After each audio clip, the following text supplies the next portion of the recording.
Voilà. Et nous sommes de retour au plateau pour la suite de cette émission. Nous abordons notre deuxième sujet.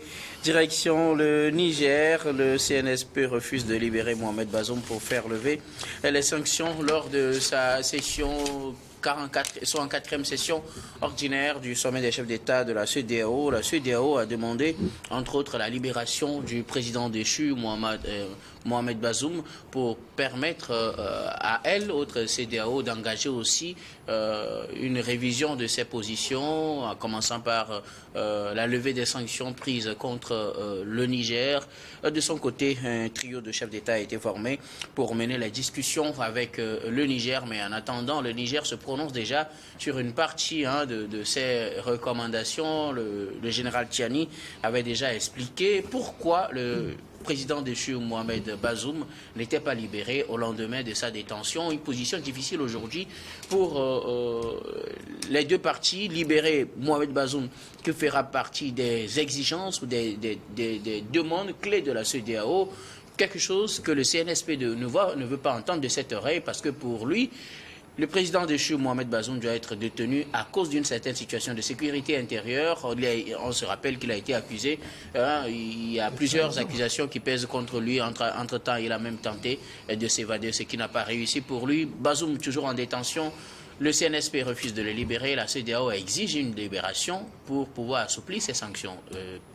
Prosper. Non, moi je trouve là une aberration.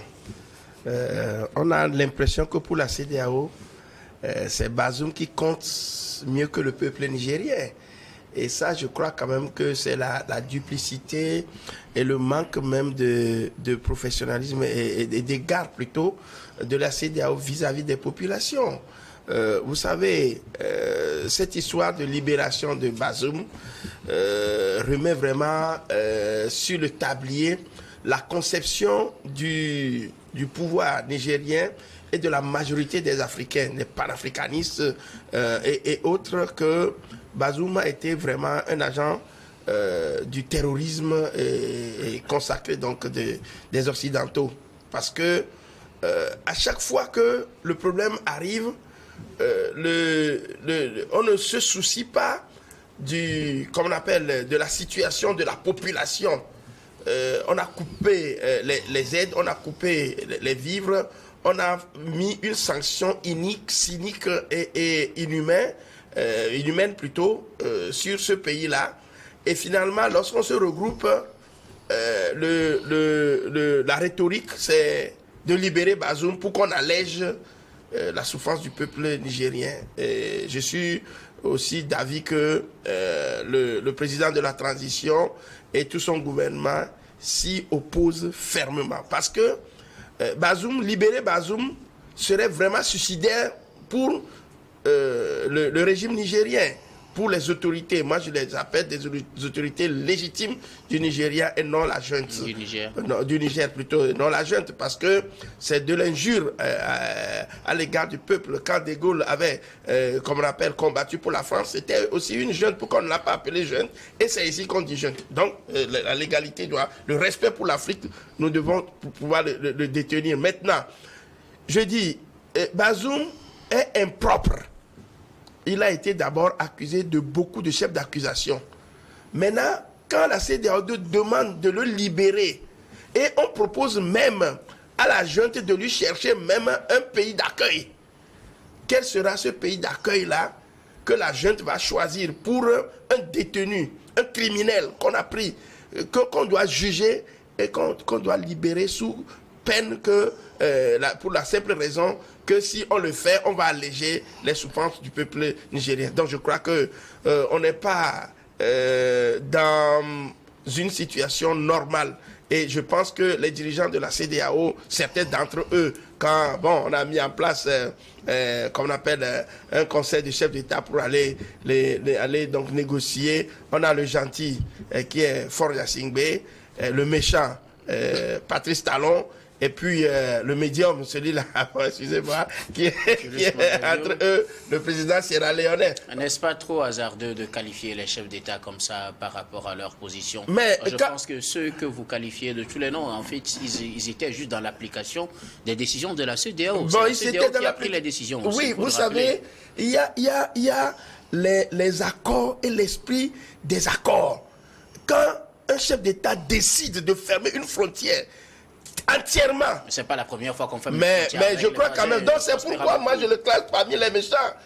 Ça dit, ce nom-là, je ne l'ai pas, je ne l'attribue pas fortuitement. Vous pensez que le Togo n'aurait pas fermé la frontière si le Togo était... il devait le faire, s'il devait le faire, il devait le faire. Malheureusement, le Togo n'a pas de frontière avec le Niger. Mais il n'a pas de frontière avec le Niger. Mais dans le processus dans lequel on est... Tchani était à Lomé la dernière fois. Le Niger même a choisi le Togo comme médiateur vis-à-vis de la CEDEAO. Maintenant, moi je crois quand même que c'est une stratégie pour conduire la transition nigérienne à bout de souffle, parce que avec la question de qu'on appelle de libération de Bazoum, on est en train de déplacer le problème pour pouvoir empêcher le pouvoir en place donc d'appliquer, d'être aussi serein pour pouvoir appliquer le processus de libération du Niger. Donc pour moi aujourd'hui, l'essence même donnée à ce rassemblement à Abuja la dernière fois ne répond à aucune norme.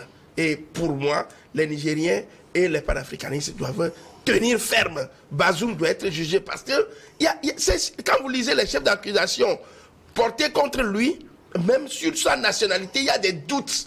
Celui qui a présenté plusieurs identités vis-à-vis en 2011 pour les législatives et pour les élections présidentielles de 2021, Bazoum a présenté deux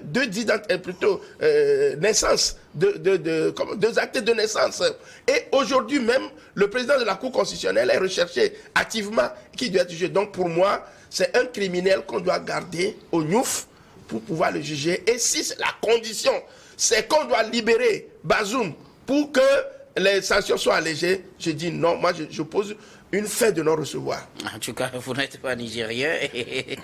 Merci en tout cas pour votre analyse, Prosper. Mais il est africain. Et bien sûr, et je rappelle que la décision de la CEDEAO, du moins la position de la CEDEAO, c'est une condition à poser pour pouvoir commencer par alléger ces sanctions économiques. Demande que le Niger aussi avait formulé que ces sanctions soient justement levées. Le CNSP refuse de libérer Bazoum, du moins pour cette option. Ils ne sont pas très partants, Rodrigue. Non, moi je le dis, la CEDEAO aujourd'hui démontre suffisamment qu'elle est à bout de souffle. À bout de souffle, il n'y a plus de ressources qui suscitent de bonnes réflexions. Parce que vous ne pouvez pas vous dédire à travers vos actes. Dans un premier temps, il est tout à fait illusoire de penser que Mohamed Bazoum est toujours le président du Niger.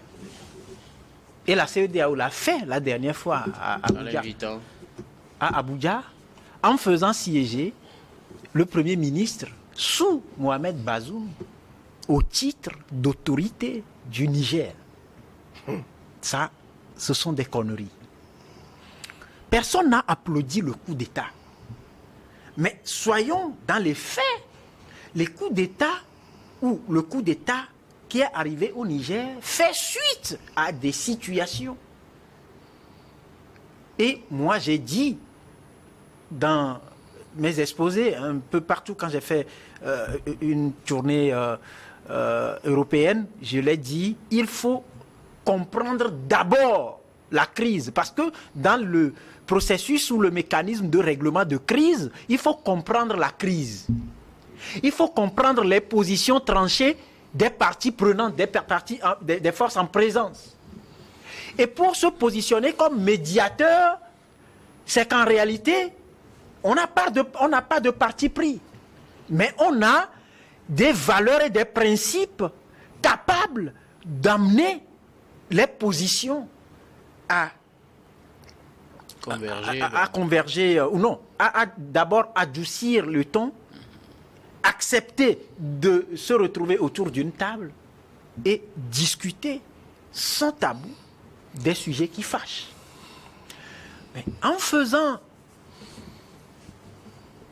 asseoir le Premier ministre sous Bazoum à la place des autorités, la CEDEAO plutôt braque ces autorités-là. Et là où je dis que la CEDEAO s'est dédiée, parce que quelques jours plus tôt, la CEDEAO a engagé des fonds, des enveloppes financières pour soutenir le Mali et le Burkina, sous sanction également, contre le terrorisme. Et dans ces pays, est-ce qu'aujourd'hui on a le retour à l'ordre constitutionnel? Je dis non. On ne l'a pas. Maintenant, là où la CEDEAO se positionne également comme maître chanteur, c'est quand la CEDEAO brandit la libération de Mohamed Bazoum. On ne peut pas souhaiter cette situation à quelqu'un. Mais on peut peut-être négocier, avoir les conditions de détention ou revoir les conditions de détention de Mohamed Bazoum et sa famille.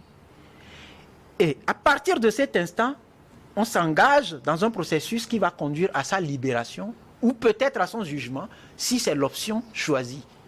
Parce que si on veut le juger, autant peut-être aller rapidement à ça pour qu'il soit fixé sur son sort, plutôt que de le garder tout ce temps ou tous ces mois en détention. Alors, on peut négocier ça. Dans une logique, on est dans une logique de discussion. Nous proposons quelque chose, vous proposez quelque chose, et puis on a des médiateurs qui vont essayer de concilier les deux positions. Non, je dis c'est ce n'est pas dans cette logique. Non. Moi, je prends la CEDEAO, jusqu'à preuve du contraire aujourd'hui, joue le rôle de père de famille. Et quand on est père de famille et que ses enfants se battent, on ne prend pas le bâton pour donner à l'un. Non. Là, ce n'est plus le rôle de père de famille.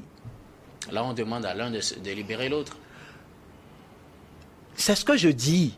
Est-ce que le libérer, écoute, c'est la détention, Mohamed Bazoum aujourd'hui constitue une monnaie d'échange. N'est-ce pas justement venu le moment d'échanger? Il faut cerner le contour de la détention. C'est pour ça que je dis qu'il faut comprendre. Prosper a parlé tout à l'heure des chefs d'accusation. Les gens disent que nous détenons des preuves. Allez voir ces preuves et négocier. On peut négocier l'amnistie. On peut peut-être, si Mohamed Bazoum, dans les négociations ou la facilitation ou la médiation, si Mohamed Bazoum reconnaît par exemple ou se retrouve dans ce qui est mis comme preuve, on peut négocier, voir comment on peut aller soit à un procès, comme je le dis, rapide, équitable, qui garantit ses droits, parce qu'il a aussi les droits. Mais on ne peut pas tout de suite exiger la libération pour qu'on adoucisse les sanctions inhumaines contre le peuple nigérien. C'est de cela qu'il s'agit, de mon point de vue. Donc moi je pense que... Et donc le CNSP est en droit de refuser? Je ne dis pas que le CNSP, c'est pour ça que je parle de principe et de valeur. Oui, le CNSP aujourd'hui avait donné une sorte d'ouverture en allant choisir ou se confier au chef d'État togolais. Même si je pense que ce n'est pas la personnalité idéale, parce que nous aussi, on a besoin quand même de travailler ici pour avoir une certaine stabilité. On reviendra sur on reviendra sur ça, oui. Mais c'est ça leur ouverture.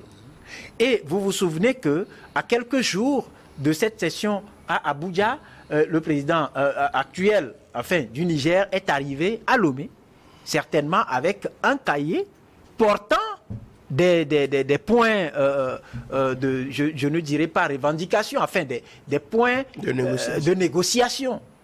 Et c'est ce qui devrait être présenté à Abuja. Mais ça n'a pas été fait parce que selon les informations que nous avons, tout le monde n'a pas pu parler à cette session-là.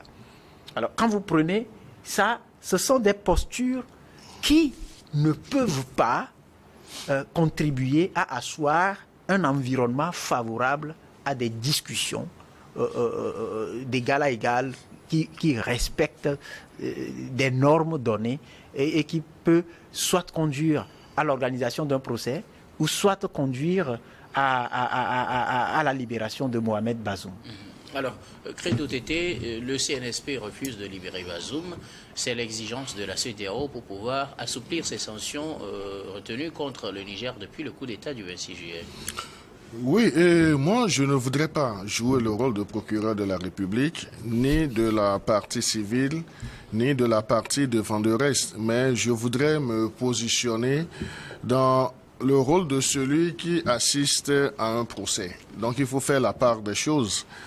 Aujourd'hui, on peut jeter de l'anathème sur la CEDEAO. Peut-être dans une mesure, la CEDEAO aussi a prêté ce flanc.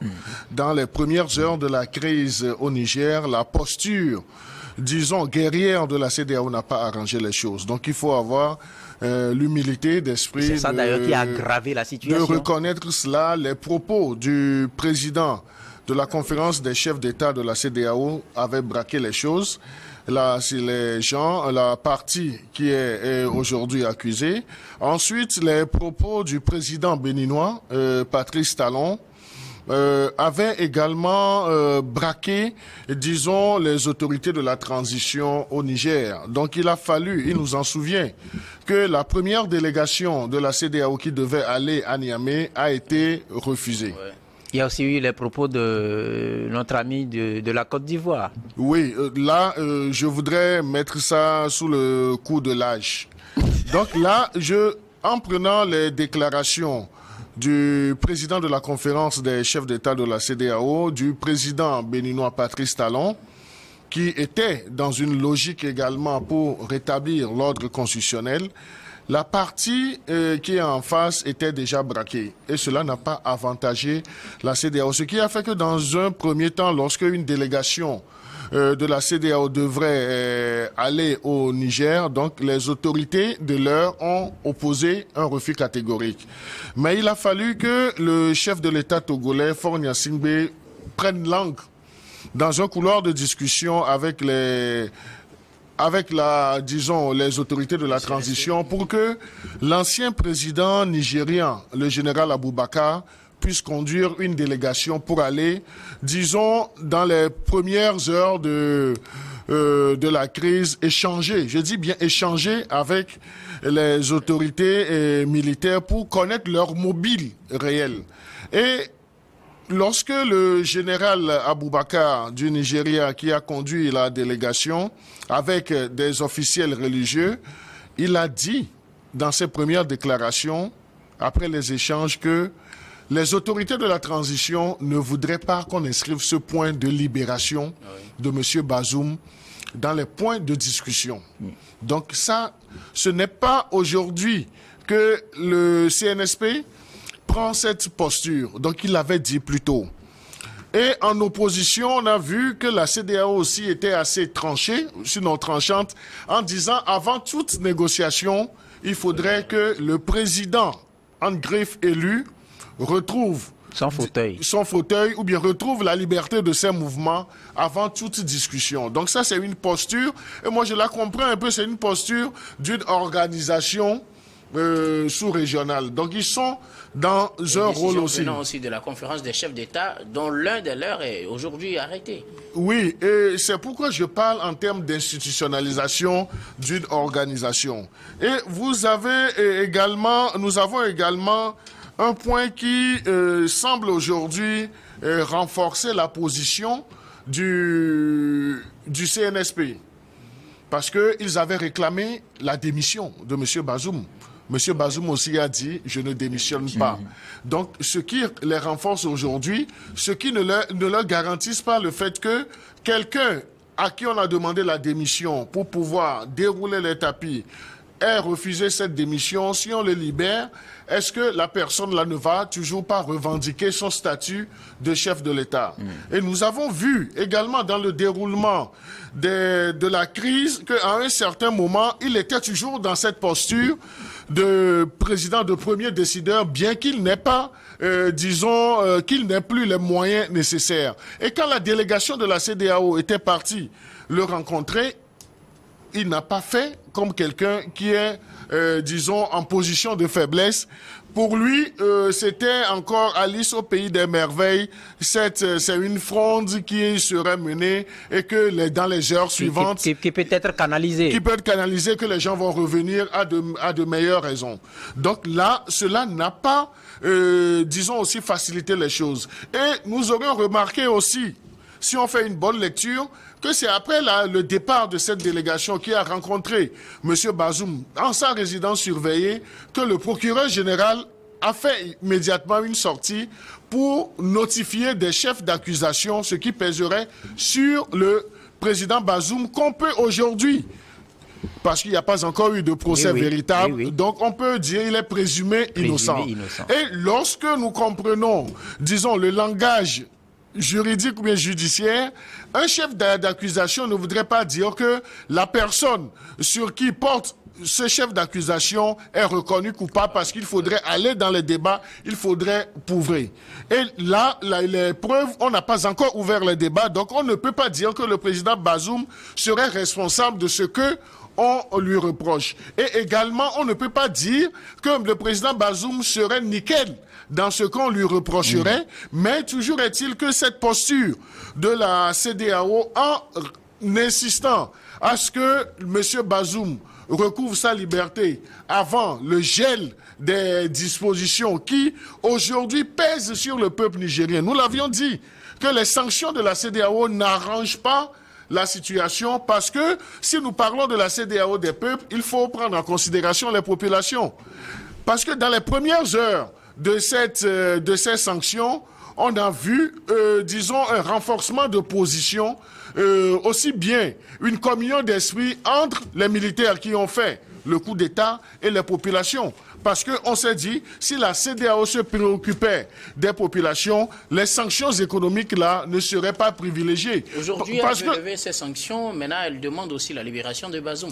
Oui. À chacun de mettre un peu d'eau dans son vin. C'est là où je te rejoins lorsque tu évoquais tout de suite, les conditions d'une discussion, d'une négociation. Chacun brandit un peu ce qu'il a dans sa gibecière et on fait la part des choses. Et vous savez, aujourd'hui, les positions sont tranchées. Les positions sont tranchées, mais rien ne nous dit que lorsque le comité de dialogue mis en place la dernière fois par la conférence des chefs d'État de la CEDEAO va descendre sur le terrain, qu'on ne puisse pas concilier les positions. Merci. Les positions sont tranchées, c'est du travail qu'on donne à ce comité de dialogue. Et l'avantage qu'on a, c'est que il y a déjà dans ce comité de dialogue quelqu'un qui a l'oreille attentive des autorités de la transition, qui pourra leur parler, qui a déjà eu. Nous allons revenir sur le sujet Togo et la CEDEAO pour essayer de décortiquer cela. Mais c'est déjà bien parti. Les positions sont tranchées. Cela ne voudrait pas dire qu'on ne peut pas espérer des points d'accord. Encore donc des points d'accord à espérer. Et Prosper, que faut-il faire? Oui, moi je voudrais corroborer tout ça là pour demander, quand nous parlons des partis, est-ce que, si on se pose la question, la CEDEAO et l'UMOA sont-elles plutôt dans la légalité? Les sanctions qui sont prises respectent vraiment les lois, les textes que la CEDEAO même s'est donné? Maintenant, moi je crois qu'il y a une arrogance qui se fait du côté de la CEDEAO. Parce que, pour moi, toute discussion doit se passer dans un climat de certitude et dans la légalité. La CEDEAO a pris des sanctions, l'UMOA a pris des sanctions qui ne figurent même pas dans ses propres tests. Maintenant, qu'on relève de cela pour aller dire aux autorités nigériennes de libérer Bazoum avant, c'est la condition sine qua non pour pouvoir alléger les sanctions. Je crois que c'est la plus grande bêtise que font ces autorités qui le décident. Alors, que doivent-ils faire selon vous? Que devraient-ils faire? Lever immédiatement les sanctions? Non, il faut qu'on revienne aux tests, à l'esprit des tests. Oui. Qu'est-ce que les tests disent? Justement, puisque vous dites que les tests ne permettent pas qu'on prenne ces sanctions, ça veut dire qu'en revenant à l'esprit des tests, il faut lever les sanctions, tout simplement. Oui, il faut lever Alors, les qu'est-ce qu'on sanctions. aura comme pression sur le CNSP pour peut-être obtenir... Mais ça, c'est une affaire du Niger. C'est l'affaire du Niger. Pour vous, personne ne si doit... je vous comprends, la CEDEAO n'a même pas à se mêler de cette affaire-là. Non, je dis se mêler dans quelle posture? C'est la posture qu'il faut dégager. Oui, Si on prend, c'est pourquoi je dis, si on prend les textes tels qu'ils sont rédigés, tels que, comme on appelle, les décisions doivent être prises à l'encontre, d'un putsch ou quoi que ce soit, je crois que quand on revient dans cette posture-là, les solutions ne seront plus compliquées. Et donnez-nous une solution par moi, je crois quand même qu'on peut demander au peuple nigérien, on laisse au peuple nigérien la latitude, le gouvernement nigérien, la latitude de pouvoir réformer, comme on appelle, l'État. Parce qu'il parle de la réforme de l'État. Parce que tout ce qui constitue les États frères, on les laisse à eux-mêmes, ils décident de comment ils veulent gérer, ils veulent réformer l'État. Moi, je crois qu'on ne peut pas dicter cette loi aux gens, c'est-à-dire que quelqu'un vient de l'extérieur, il impose ses lois, on dit chaque État est souverain. Chaque État est souverain. Et donc, quand l'État décidera aussi d'opprimer la population... Non, on peut toutefois intervenir, mais faire des propositions. On peut aider à alléger, mais qu'on pose des conditions. Et surtout qu'on sait qu'aujourd'hui, Bazoum, il y a autour des enquêtes qui sont faites. On est en train d'élaborer ces enquêtes, c'est la personne, ça dit que c'est l'élément sur lequel on se base pour faire les enquêtes. Maintenant, on n'a pas fini les enquêtes. Qu'est-ce que la CEDEAO en sait? Ils n'ont qu'à nous dire. Sauf que légalement, il n'a pas dit que Bazoum est en détention provisoire pour les besoins de l'enquête. Non, il est en détention. Oui, non, mais Rodrigue voudra permettre. Donc, je voudrais nuancer un tant soit peu les propos de mon cher ami Prosper. Donc, je le vois dans une posture de procureur de la République. Mais moi, je ne voudrais pas aller sur ce terrain d'amalgame. Je serais satisfait s'il avait eu le temps, je suppose qu'il n'avait pas eu le temps, de me dire quelles étaient les conditions, dans quelles conditions la CEDEAO devrait ou non prendre des décisions que nous connaissons tous et dont nous avons dit que les décisions ne sont pas appropriées à la crise. Donc, je voudrais évoquer, je ne sais pas si la connaissance du protocole de bonne gouvernance et démocratie de la CEDEAO. Oui. Donc, la CEDEAO s'est appuyée sur ce protocole pour prendre des décisions. Maintenant, lorsqu'on parle des décisions que tous nous décrions de la CEDEAO et de l'UMOA, il faut dire qu'il y a l'environnement politique, la posture politique. Et moi, je considère que la CEDEAO, dans l'esprit de prise de ces sanctions, avait envisagé ces sanctions comme des moyens de coercition afin d'aboutir rapidement au rétablissement de l'ordre constitutionnel. Je serais à l'aise aussi si mon cher ami Prosper me parlait, selon les directives de la CEDEAO, quel est le mode de dévolution du pouvoir. Donc là, on n'a pas des réponses à ça. Nous n'allons pas, aujourd'hui, sur ce plateau, porter encore de la valeur au champ d'amalgame. Donc, ce qu'il faudrait comprendre, aujourd'hui, la CEDEAO, même aux premières heures, a pris une posture qui ne l'arrange pas aujourd'hui.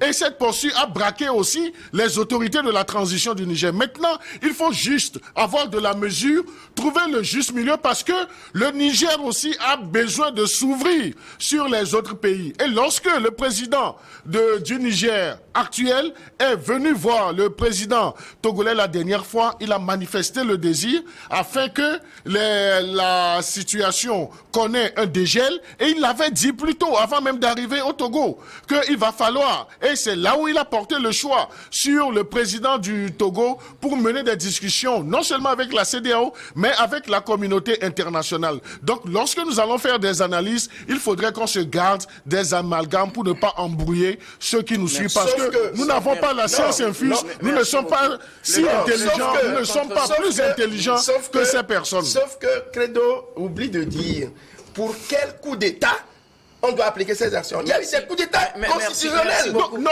je serai d'accord. Je serai d'accord. Mais on ne va pas faire du sujet vers complément. Mais qu'on parle.